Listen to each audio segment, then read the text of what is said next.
நண்பர்களுக்கு வணக்கம். விவசாயிகளோட சேனலுக்கு எல்லாத்தையும் உங்களை அன்புடன் வரவேற்கிறேன். இன்னைக்கு நம்ம எதை பத்தி பார்க்க போறோம் அப்படின்னா, இப்போ வெளிநாட்டில் இருக்கிற நண்பர்கள் இங்க வந்துட்டு என்ன தொழில் தொடங்கலாம், விவசாய சம்பந்தமாகவும் சரி இல்ல மற்ற தொழில் சம்பந்தமாகவும் சரி, எந்த மாதிரியான தொழில்கள் தொடங்கலாம் அப்படிங்கறத பத்தி நம்ம பார்க்க போறோம். இப்போ நீங்க இப்போ வெளிநாட்டுல நீங்க வேலை செஞ்சுட்டு இருக்கீங்க அப்படின்னா, இப்போ நீங்க எக்ஸாம்பிளுக்கு நம்ம கோழி பத்தி தான் நம்ம நிறைய பேசியிருக்கோம். இப்போ நீங்க ஒரு கோழி பண்ணை போடுறீங்க அப்படின்னா, நீங்க அங்கிருந்து இங்க வந்து 1 ஏக்கரா பூமி வாங்கி அதை சுத்தி ஃபென்சிங் பண்ணி அதுக்குள்ள வந்துட்டு மரங்கள் எல்லாம் வளர்த்து அதுக்குள்ள கோழி வளர்த்துற மாதிரி நீங்க பிளான் பண்ணுங்க. அப்படி இல்லாட்டியுமே நம்ம எல்லாருமே வந்து பாத்தீங்கன்னா விவசாய குடும்பத்துல இருந்து தான் வந்திருப்போம். இப்போ உங்களுக்கு விவசாய நிலம் வந்துட்டு உங்க ஊர்லயே இருக்கலாம். இப்போ அந்த விவசாய நிலத்துல நம்ம எப்படி வந்துட்டு அங்க கிடைக்கிற குறைவான தண்ணியை வச்சு நம்ம எப்படி அதிகமா பண்ணணும், விவசாயமா இருந்தாலும் சரி இல்ல ஆடு மாடு கோழி வளர்ப்பு இருந்தாலும் சரி, அந்த குறுகிய தண்ணி வச்சு எப்படி பண்ணணும். இப்ப மாடு வளர்த்தீங்கன்னா ஹைட்ரோபோனிக்ஸ், இப்ப கோழி வளர்த்தீங்க அப்படின்னா கோழிக்கு குடிக்கிறதுக்கான தண்ணி எல்லா பக்கம் பாத்தீங்கன்னா கரையான் உற்பத்தி, அசோலா, ஹைட்ரோபோனிக்ஸ், இந்த மாதிரி 3 இந்த மாதிரி ஈஸி வே வச்சு எப்படி நம்ம வந்துட்டு ஒரு இப்ப பண்ற விவசாயத்துக்கு ஒரு மாற்று வழியா நம்ம எந்த மாதிரி பண்ணலாம் அப்படிங்கிற மாதிரி நீங்க பாருங்க. அப்புறம் அதே மாதிரி இப்ப நீங்க வேலை செஞ்சுட்டு இருக்கீங்க அப்படின்னா நீங்க வந்துட்டு அந்த வேலையை விட்டுட்டு வரவே கூடாது. உடனே வந்துட்டு இல்ல விவசாயத்துல நல்லா இருக்கு, இப்ப கோழிக்கு நிறைய காசு கிடைக்கும் அப்படின்னு சொல்லிட்டு உடனே வந்துடக்கூடாது. இப்ப அங்க இருந்துட்டே உங்களுக்கு பூமி இல்லை அப்படின்னா நீங்க ஒரு பூமி வாங்குறதுக்கான ஒரு காசு நீங்க 1 வருஷம் 1.5 வருஷமா டார்கெட் பண்ணி அந்த பூமி வாங்குறதுக்கான காசு சேர்த்துங்க. பூமி இருந்தது அப்படின்னா அதை சுத்தி ஃபென்சிங் பண்றது, அதுல எப்படி மாற்றா பண்ணலாம் அப்படிங்கிற மாதிரி நீங்க பண்ணலாம். இப்ப எக்ஸாம்பிள் எடுத்தீங்கன்னா இஸ்ரேல்ல வந்து பாத்தீங்கன்னா இப்ப நிறைய விவசாயம் பண்றாங்க. அங்க வந்து பாத்தீங்கன்னா பாலைவனத்துல கூட தொழில்நுட்பத்தை பயன்படுத்தி விவசாயம் பண்றாங்க. நான் இந்த சேனல் டிஸ்கிரிப்ஷன் அந்த லிங்க் போடுறேன், அந்த லிங்க்ல கூட நீங்க போய் பாருங்க எந்த மாதிரியா பண்றாங்க அப்படிங்கிற மாதிரி பாருங்க.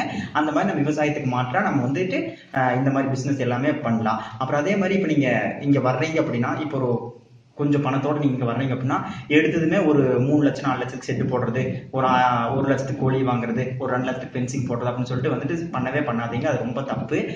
வந்ததுமே வந்து பாத்தீங்கன்னா அளவா ஒரு 15,000 20,000 ஒரு சின்ன செட்டு போடுங்க. அதுல வந்து உங்க ஏரியாவில எந்த கோழி, இப்ப சிறுவடை மார்க்கெட்டிங்கா இல்ல பெருவடை மார்க்கெட்டிங்கா, அந்த சிறுவடை பெருவடை பத்தி நான் சொல்லியிருக்கேன் இல்லைங்களா, அந்த வீடியோ நீங்க போய் பாத்தீங்கன்னா உங்களுக்கு தெரியும். சிறுவடை மார்க்கெட்டிங்கா பெருவடை மார்க்கெட்டிங்கா பாருங்க, போய் விசாரிங்க சந்தையில அந்த ஏரியாவில அந்த மக்கள் எந்த மாதிரி விரும்புறாங்க, அவங்களுக்கு எந்த மாதிரி தேவை இருக்குது அப்படின்னு எல்லாம் பாருங்க. பார்த்துட்டு அந்த கோழிகளை நீங்க வாங்கி ஒரு 10 வாங்கி வளர்த்துங்க. 10 வாங்கி வளர்த்துட்டு நம்ம சொன்ன மாதிரி தான் அந்த நோய் தடுப்பு மேலாண்மை சுகாதாரம் ரொம்ப முக்கியம்.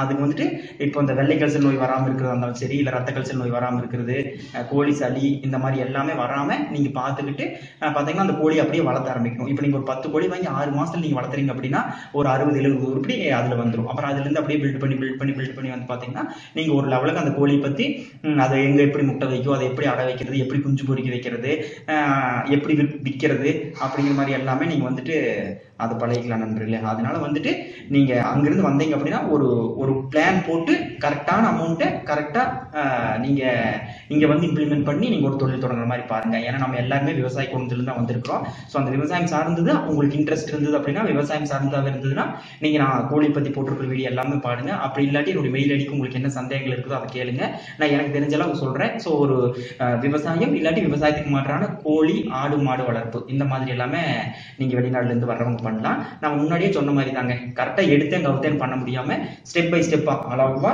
ஒரு ஃபென்சிங் போடுறீங்க, ஒரு 15,000 செட்டு போடுறீங்க, அப்படியே படிப்படியா நகர்ந்து ஒரு லெவலுக்கு போறீங்க. அந்த மாதிரி போனாதான் ஒரு கரெக்டா இருக்கும். ஏன்னா எல்லாருமே எல்லா தொழிலுமே பண்ண முடியுங்க. இப்ப நான் நினைச்சா இப்போ நான் ஐடியில் ஒர்க் பண்ணிட்டு இருக்கேன், இப்போ நான் இப்போ வேற ஏதாவது ப்ராஜெக்ட் எடுத்து பண்ணலாம் இல்ல மற்ற விஷயங்கள் எல்லாம் பண்ணலாம். ஆனால் நம்மளுக்கு முழு மனசோட நம்ம பண்ணணும்.